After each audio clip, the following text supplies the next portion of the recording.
Bapak Ibu, rekan-rekan pemuda dan anak-anak yang dikasihi dan mengasihi Tuhan, salam sejahtera dalam Tuhan Yesus Kristus. Kita bertemu kembali dalam ibadah Minggu Nuansa Pemuda GKJW Jemaat Malang, tanggal 30 Agustus tahun 2020. Dalam mewujudkan karya kasih Allah, kaum muda kita telah banyak mengambil bagian dalam pelayanannya, walaupun perannya masih sering terkendala dengan waktu dan tugas pribadi masing-masing. Jemaat tentunya terus memberikan kesempatan, ruang, dan waktu yang lebih luas kepada kaum muda untuk mengekspresikan potensi dan talenta mereka, sehingga karya kasih Allah menjadi bagian dan tanggung jawab dari iman pemuda.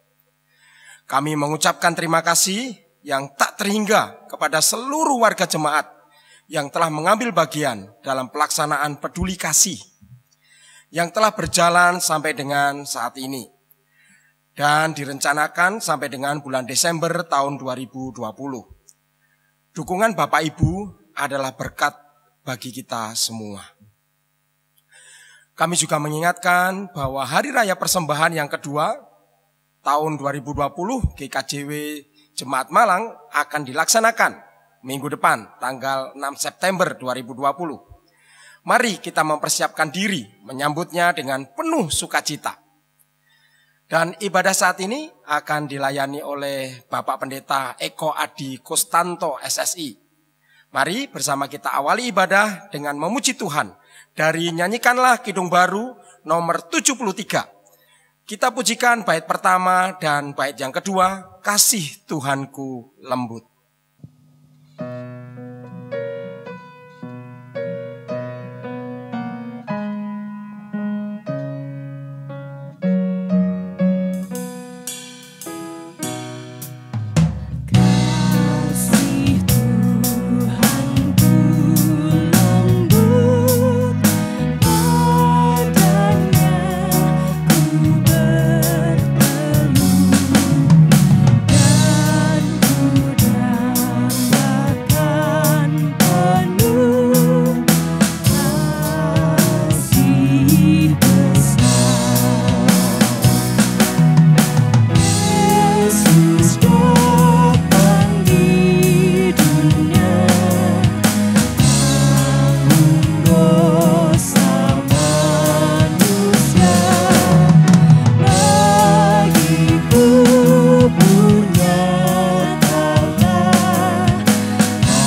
Kasih Tuhanlah yang menjadikan kita layak menyembah.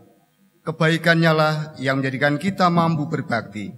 Karena itu mari bersama kita khususkan ibadah minggu ini dengan pengakuan demikian. Pertolongan kita adalah di dalam nama Tuhan yang menjadikan langit dan bumi, yang kasih setianya tetap untuk selama-lamanya, dan yang tidak pernah meninggalkan perbuatan tangannya.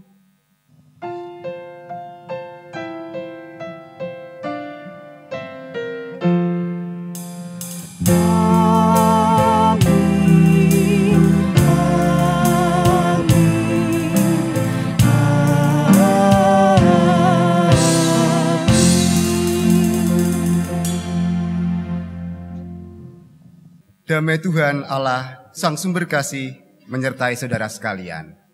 Amin. Jemaat terkasih dalam Tuhan, sekian waktu lamanya kita berjalan dalam hidup di tengah-tengah segala pergumulan keseharian kita. Tentulah banyak suka duka mewarnai hari-hari pemberian Tuhan itu. Seraya dengan demikian kita tetap tahu dan menyadari persis betapa kebaikan Tuhan ada dan nyata. Karena sebagaimana surya yang bersinar senantiasa menghangatkan dunia, demikianlah kebaikan Tuhan bagi setiap umatnya, seindah siang disinari terang.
Demikianlah Tuhan mengasihi hidup setiap orang yang berjalan bersamanya. Namun di tengah berbagai tantangan kehidupan ini, betapa sering kemudian kita kehilangan makna dari kasih itu. Karena itulah di tengah ibadah kita ini pula, kita diingatkan akan sebuah kasih yang lebih besar dari hidup kita sekalian, yang demikian. Kasihilah Tuhan Allahmu dengan segenap hatimu, dan dengan segenap jiwamu, dan dengan segenap akal budimu. Itulah hukum yang terutama dan yang pertama. Dan hukum yang kedua yang sama dengan itu ialah, kasihilah sesamamu manusia seperti dirimu sendiri. Mari merenungkan kembali keberadaan hidup kita masing-masing. Karena sejatinya inilah kasih yang hendak mengajak kita kembali memaknai kehidupan selanjutnya. Mari kita mengambil saat teduh, seraya dalam kesungguhan hati mengakui segala pelanggaran kita, dengan mengungkapkan pengakuan dosa dalam doa pribadi-pribadi kita. Mari berdoa.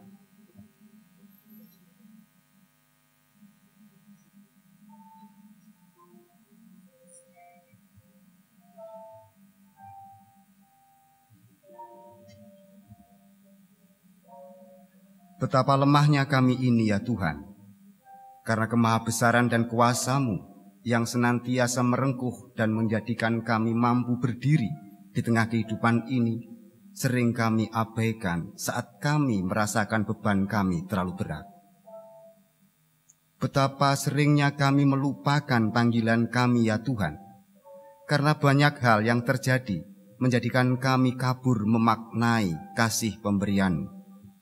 Kami seringkali gegabah, bahkan kami seringkali menjadikan kasih itu sebagai alat untuk menuntut orang lain berperilaku, bersikap kepada kami. Dan akhirnya kami menyadari betapa hubungan kami dengan pasangan hidup kami, hubungan kami dengan anak-anak kami, hubungan kami dengan sesama kolega kami, bahkan dalam hidup persekutuan gereja kami seringkali kehilangan arah karena makna kasih yang berbeda-beda dalam diri kami. Tuhan, Engkau satu dan tunggal, kasih-Mu tetaplah sama. Karena itulah ya Tuhan, ampunkan betapa dosa pelanggaran kami ini. Kuatkanlah kami, seraya dalam kerendahan hati, mampu memaknai, memberi makna setiap kasih yang kami wujud nyatakan di tengah-tengah kehidupan dunia kami ini. Ampuni kami ya Tuhan, jikalau kami tidak mampu memberi pengampunan kepada orang yang berbuat salah kepada kami. Ampuni kami jikalau kami mendendam sehingga kasih yang Engkau berikan tidak dapat kami lakukan dalam kehidupan ini. Ampuni kami ya Tuhan atas pelanggaran-pelanggaran kami. Dan kami percaya dalam kelembutan kasih-Mu, Engkau mengulurkan tangan, memeluk kami kembali saat kami mengakui dosa dan pelanggaran ini. Karena di dalam Tuhan Yesus Kristus kami mengakui dosa kami. Amin. Bapak Ibu jemaat terkasih dalam Tuhan, jikalau dengan kesungguhan hati kita mengakui dosa di hadapan Tuhan, seraya dengan kesungguhan hati pula kita berkomitmen memperbarui hidup dalam pertobatan kita, maka Tuhan Allah Sang Maha Kasih memberikan berita anugerah yang demikian. Sebab jika oleh dosa satu orang maut telah berkuasa oleh satu orang itu, maka lebih benar lagi mereka yang telah menerima kelimpahan kasih karunia dan anugerah kebenaran akan hidup dan berkuasa oleh karena satu orang itu, yaitu Yesus Kristus. Demikianlah berita anugerah dari Tuhan.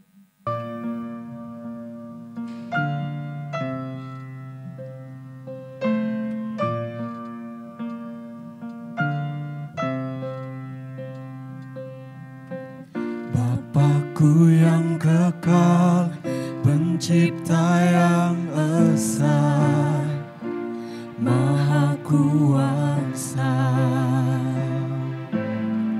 dikandung Roh Kudus, Yesus Kristus datang ke juru selamatku. Ku percaya Allah Bapa, ku percaya Sang Putra, ku percaya Roh Kudus-Ku, Kau Allah Tritunggal. Ku percaya kebangkitan ada dalam kita, ku percaya dalam nama Yesus.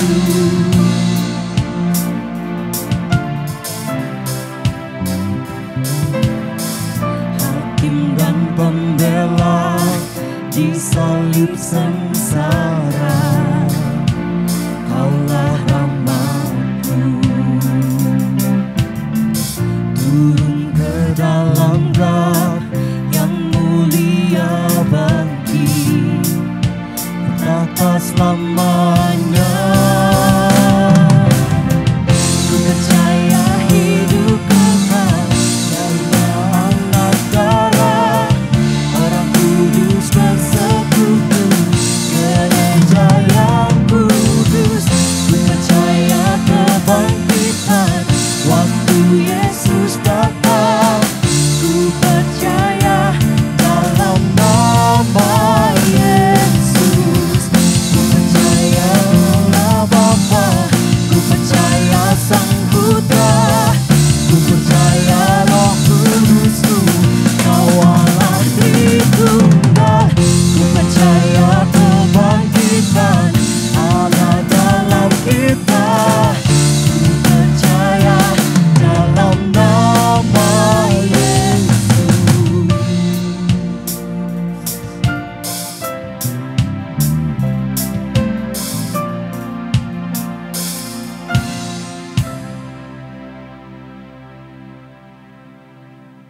Mari bersama kita memohon Roh Kudus menyinari hati kita, supaya pembacaan dan pemberitaan firman Tuhan pada minggu hari ini menjadikan kekuatan bagi hidup kita sehari-hari.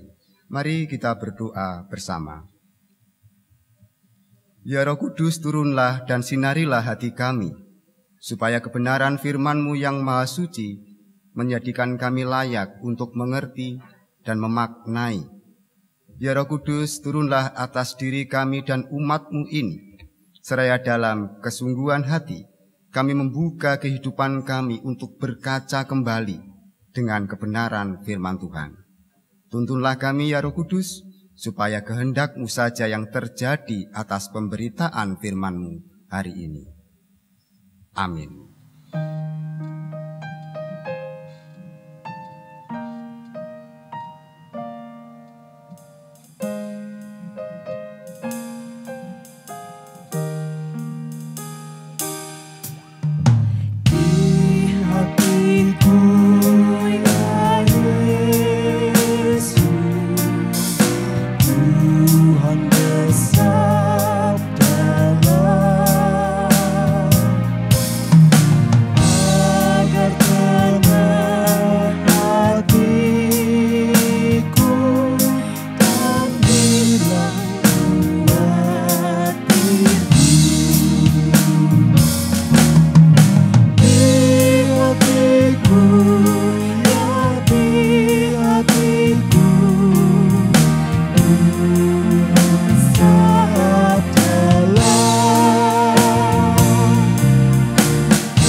Bapak Ibu jemaat yang terhormat, serta rekan-rekan pemuda yang berbahagia, firman Tuhan yang akan kita baca diambil dari Injil Matius 16 ayat 21-28, yang demikian firman-Nya. Pemberitahuan pertama tentang penderitaan Yesus dan syarat-syarat mengikut Dia. Sejak waktu itu, Yesus mulai menyatakan kepada murid-murid-Nya bahwa Ia harus pergi ke Yerusalem dan menanggung banyak penderitaan dari pihak tua-tua, imam-imam kepala, dan ahli-ahli Taurat, lalu dibunuh dan dibangkitkan pada hari ketiga. Tetapi Petrus menarik Yesus ke samping dan menegur Dia. Katanya, "Tuhan, kiranya Allah menjauhkan hal itu. Hal itu sekali-kali tak akan menimpa Engkau." Maka Yesus berpaling dan berkata kepada Petrus, "Enyahlah iblis, engkau suatu batu sandungan bagiku, sebab engkau bukan memikirkan apa yang dipikirkan Allah, melainkan apa yang dipikirkan manusia." Lalu Yesus berkata kepada murid-murid-Nya, "Setiap orang yang mau mengikut aku, ia harus menyangkal dirinya, memikul salibnya, dan mengikut aku. Karena barang siapa mau menyelamatkan nyawanya, ia akan kehilangan nyawanya. Tetapi barang siapa kehilangan nyawanya karena aku, ia akan memperolehnya. Apa gunanya seorang memperoleh seluruh dunia, tetapi kehilangan nyawanya? Dan apakah yang dapat diberikannya kepada sebagai ganti nyawanya? Sebab anak manusia akan datang dalam kemuliaan Bapa-Nya, diiringi malaikat-malaikatnya. Pada waktu itu, ia akan membalas setiap orang menurut perbuatannya. Aku berkata kepadamu, sesungguhnya di antara orang yang hadir di sini, ada yang tidak akan mati sebelum mereka melihat Anak Manusia datang sebagai Raja dalam kerajaannya." Demikianlah kesaksian firman Tuhan. Yang berbahagia adalah setiap orang yang mendengarkan firman-Nya dan melakukan dalam laku hidupnya. Haleluya.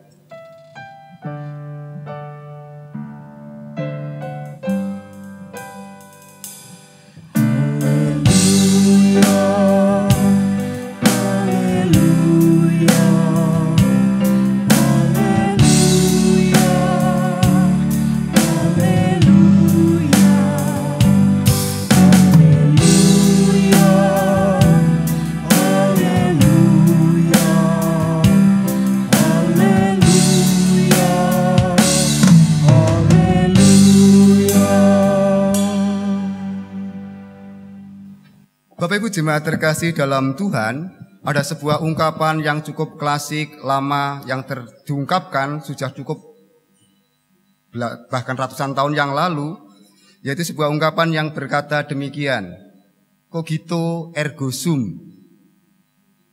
Bagi orang yang belajar filsafat atau pernah membaca buku filsafat, tentu ini ungkapan yang tidak asing, karena memang melekat pada diri seorang filosof Prancis yang bernama René Descartes. Tapi apakah maknanya ungkapan cogito ergo sum? Secara bebas sebenarnya dapat diartikan, aku berpikir maka aku ada. Jadi memang menandai abad pencerahan di mana rasionalitas itu sedemikian dominan, kemudian pikiran adalah sebuah pusat kehidupan.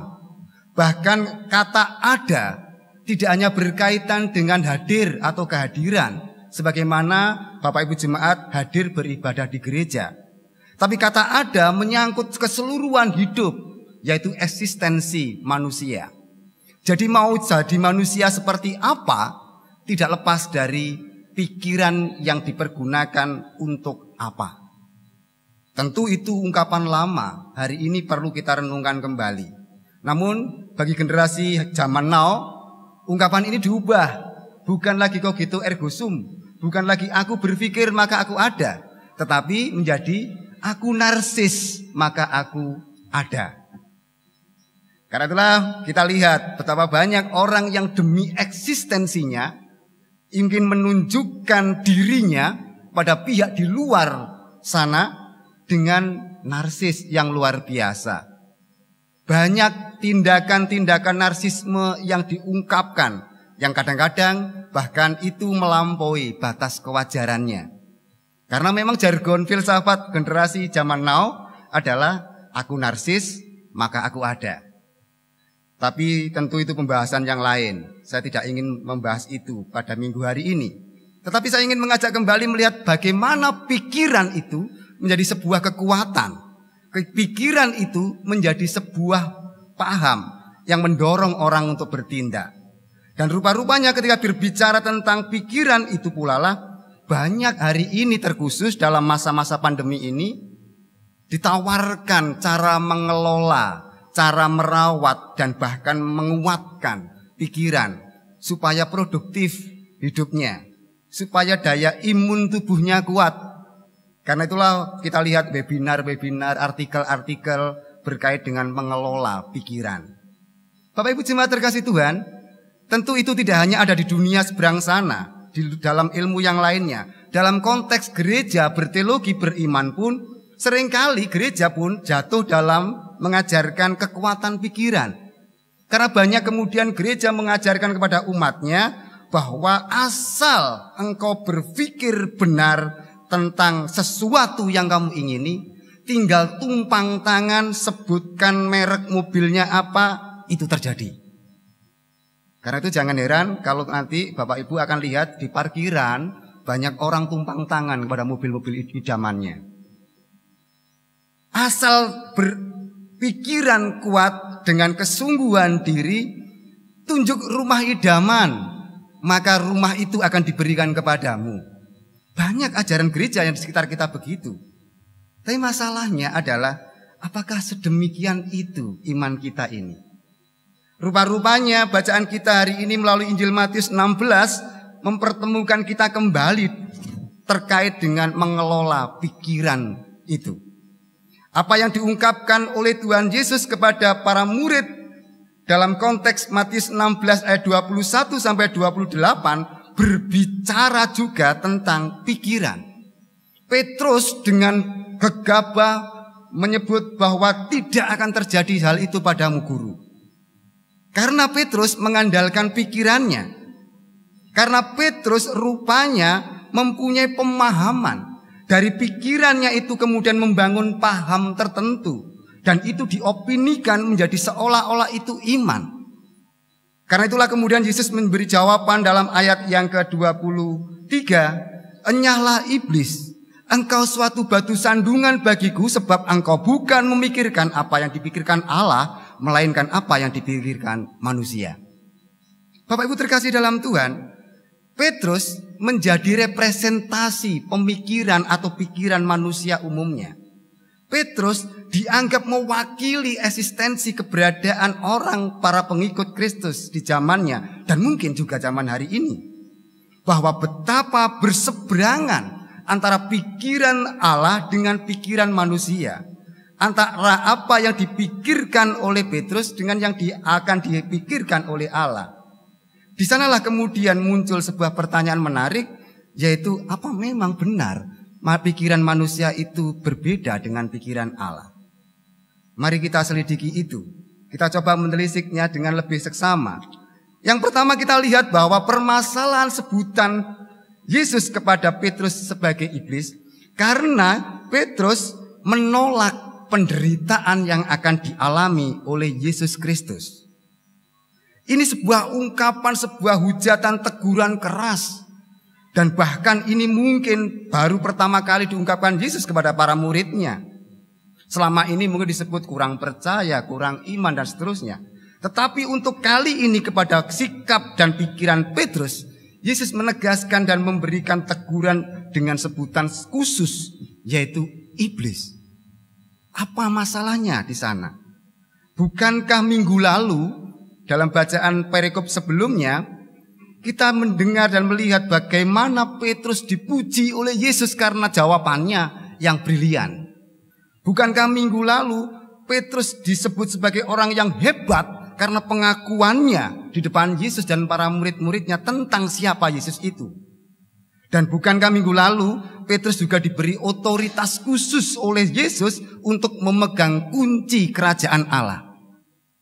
Bukan main-main, bukan kunci pagar rumah. Kunci kerajaan Allah diberikan pada diri seorang bernama Petrus ini. Tetapi hari ini karena pemahaman pikirannya yang menyesatkan itu, kemudian Yesus menegur dan menyebutnya iblis. Salahnya di mana kalau Petrus tidak bisa menerima penderitaan yang akan diterima oleh Yesus? Siapa di antara manusia ini yang ingin menderita? Atau siapa di antara kita yang tega melihat saudara, apalagi kekasihnya, itu menderita? Pasti tidak ada yang ingin mengalami itu semua. Karena itulah sebenarnya apa yang dipikirkan Petrus sebenarnya berkaitan dengan empati yang sungguh.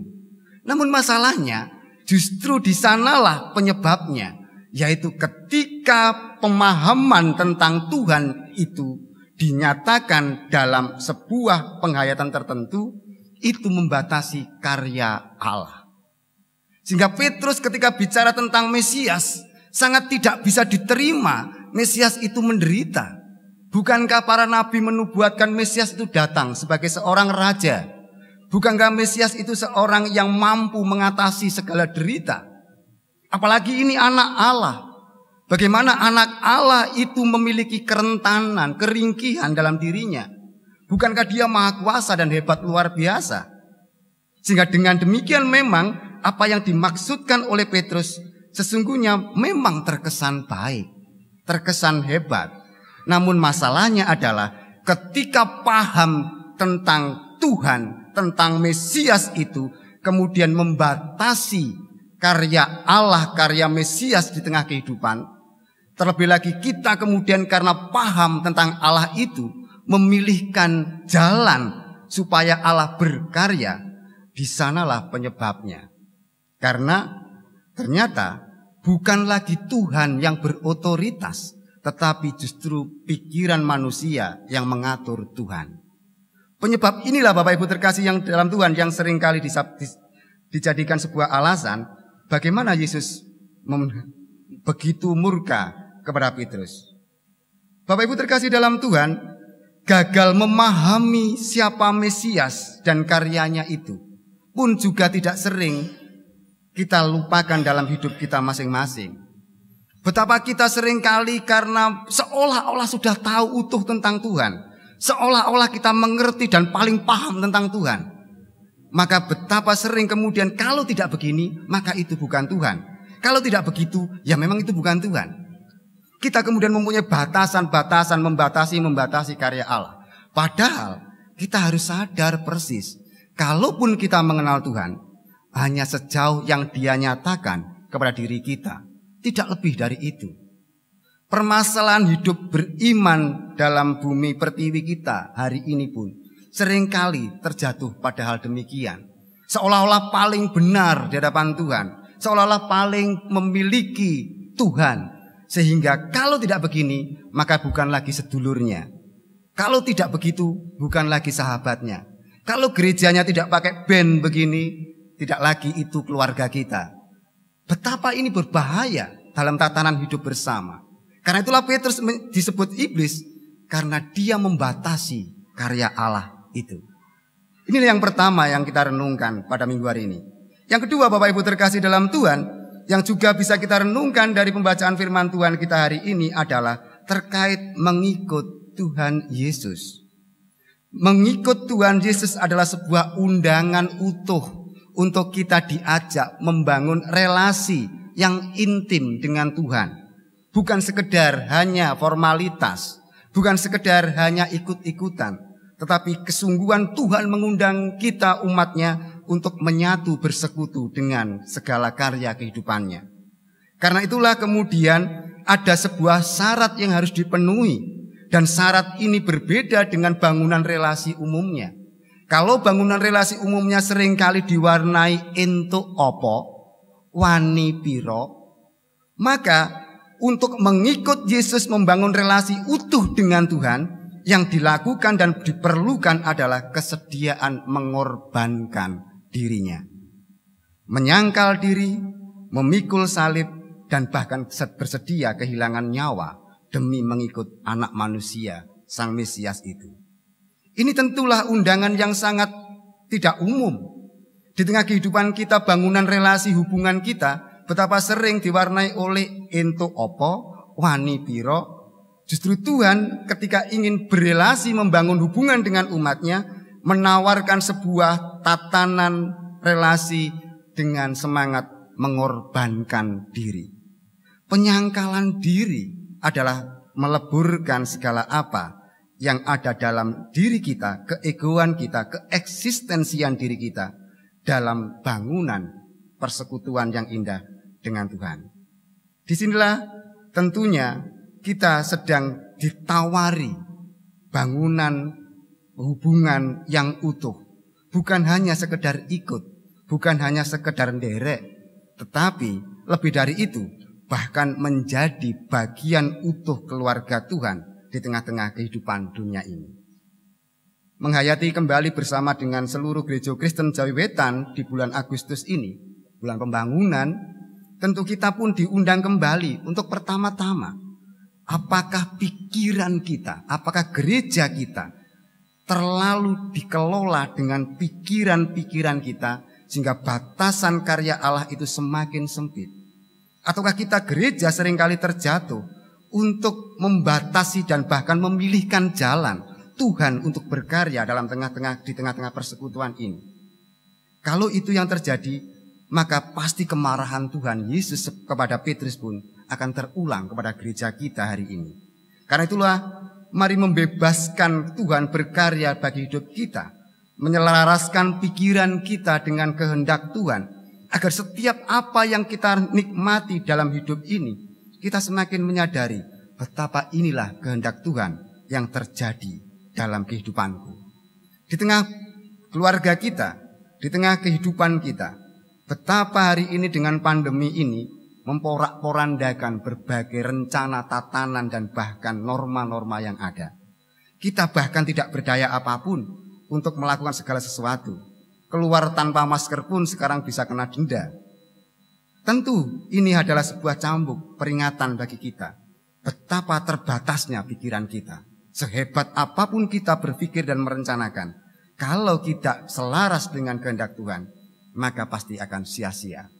Dan yang kedua, Tuhan sedang mengundang kita untuk membangun relasi yang intim dengannya, supaya dengan keutuhan kesatuan hubungan dengannya menjadikan kita sahabat dan sesama bagi yang lainnya. Sehingga bukan lagi entuk opo saat bergaul dengan yang lainnya, tetapi sungguhkah kita menyangkal diri, memikul salib, dan bersedia mengorbankan termasuk nyawa kita bagi yang lainnya. Tuhan memberkati kita sekalian. Tuhan kiranya memampukan kita untuk semakin hari berjalan bersamanya, menyelaraskan pikiran kita dengannya, seraya mengorbankan diri, memikul salib, dan mengikut Tuhan dengan setia. Tuhan memberkati kita. Amin. Saat hening untuk kita sekalian.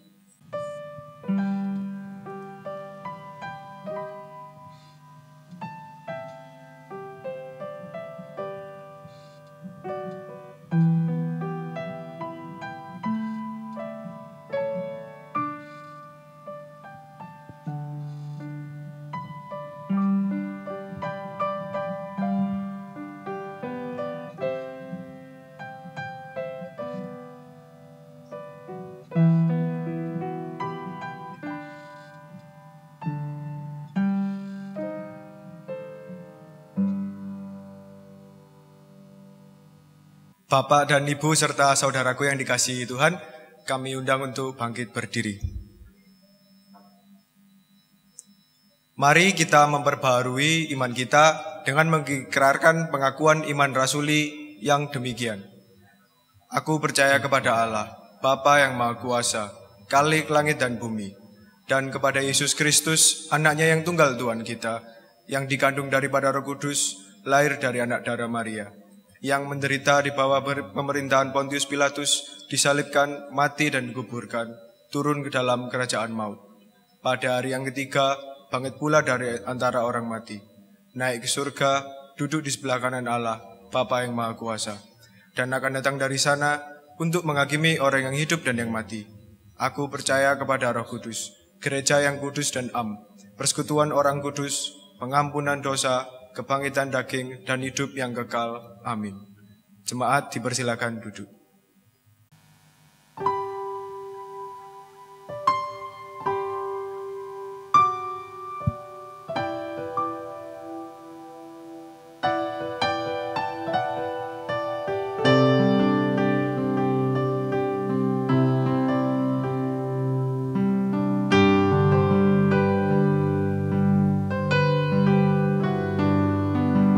Kemanakah aku dapat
Mari bersama kita kembali datang pada Tuhan.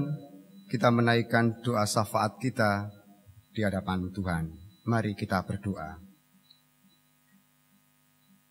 Tuhan, kami bersyukur di antara segala kondisi hidup kami tetap setia mengikut Engkau, walaupun tidak pernah sempurna.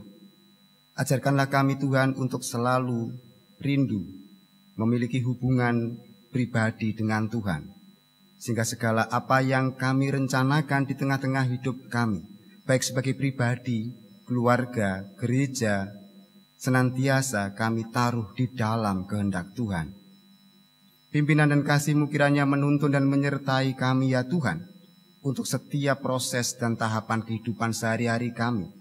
Di antara sulitnya kehidupan mencari rezeki, Tuhan kami mohon Engkau tiada henti mengalirkan berkat dan rezeki bagi hidup kami dan jemaat-Mu.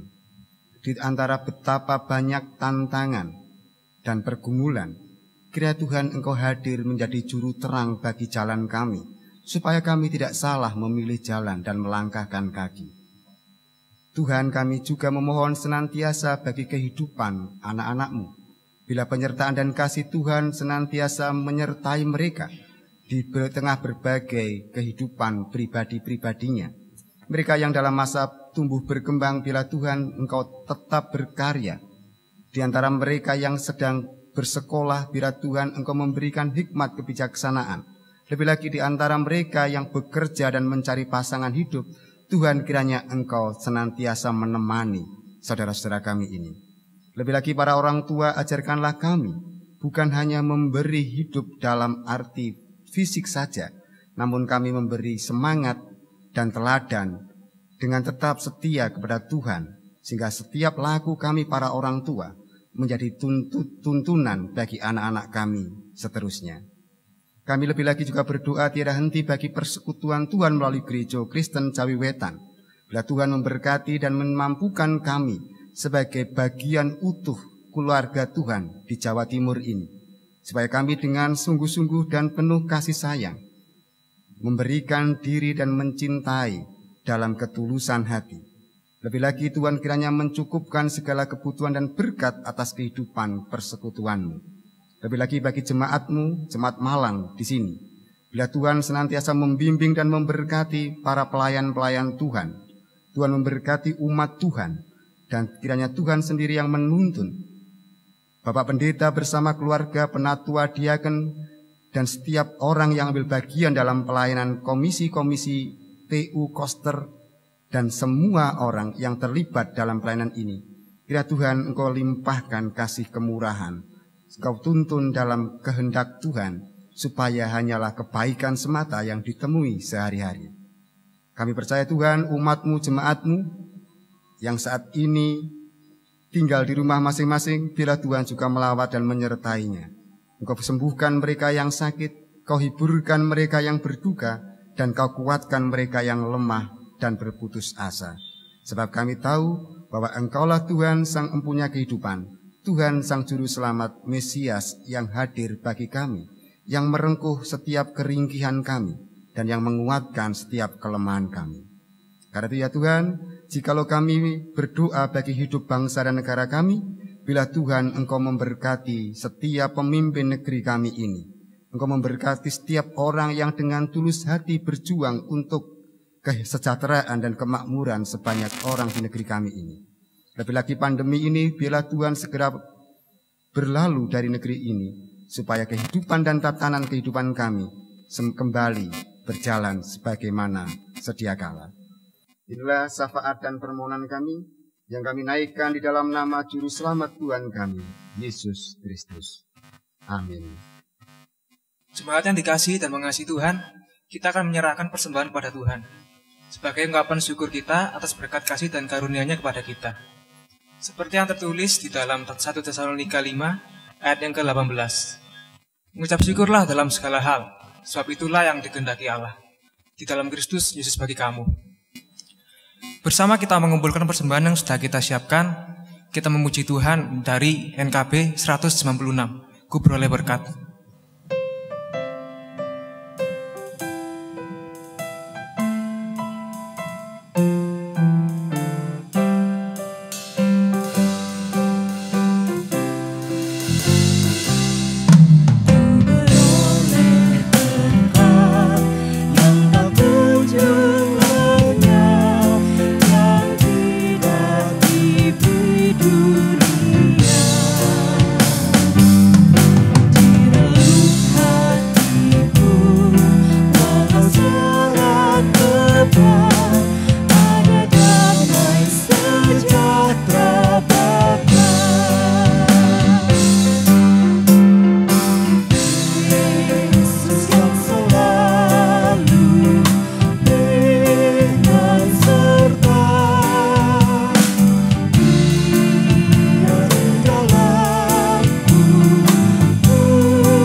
Mari kita serahkan persembahan kita di dalam doa. Mari kita berdoa. Tuhan Allah, Bapa yang Maha Kudus, yang kami puji dan kami sembah dalam Tuhan Yesus Kristus. Saat ini, kami menyerahkan persembahan kami kepadamu ya Tuhan, karena begitu besar kasih-Mu kepada kami. Berkati persembahan kami, agar bermanfaat bagi pelayanan di gereja kami. Kami juga berterima kasih Tuhan atas firman Tuhan yang saat ini berkati kami agar menjadi pelaku firman yang baik dan berkenan di hadapan-Mu. Tuhan, berkati juga para pengelola persembahan yang sudah Tuhan pilih, sehingga dapat mengelola dengan bijak, dengan rasa takut akan Tuhan. Demikian seluruh doa kami ya Tuhan, yang kami pinta hanya dalam nama Tuhan Yesus, Juru Selamat kami yang hidup. Haleluya. Amin. Jemaat yang terkasih dalam Tuhan, undurlah dari ibadah ini dengan sukacita, wartakanlah firman Tuhan dengan bahagia, dan ingatlah senantiasa dalam segala laku hidupmu, bahwa Tuhan memiliki rancangan indah yang tidak terselami oleh pikiran manusia, dan rancangan itu adalah rancangan damai sejahtera bagi setiap orang yang berjalan bersamanya.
Arahkanlah hatimu pada Tuhan dan pulanglah dengan berkat-Nya. Damai sejahtera Allah Bapa, Tuhan Yesus Kristus dan Roh Kudus menyertai saudara sekalian hari ini dan kekal selamanya. Amin.